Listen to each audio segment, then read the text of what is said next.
యోహాను సువార్త 6:38.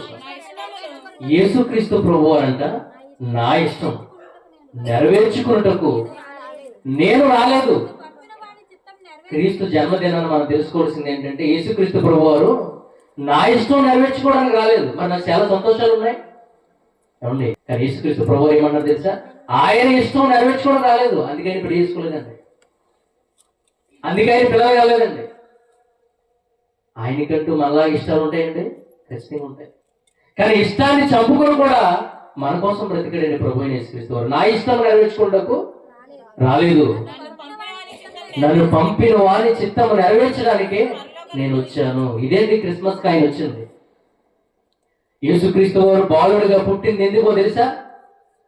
ఆయన ఇష్టాన్ని నెరవేర్చడానికి వచ్చాడు. ఆయన ఇష్టం ఏంటో తెలుసా? మన మార్పు, ఆయనకు సంతోషం. నిజమైన క్రిస్మస్ ఏంటో తెలుసా ప్రియులారా?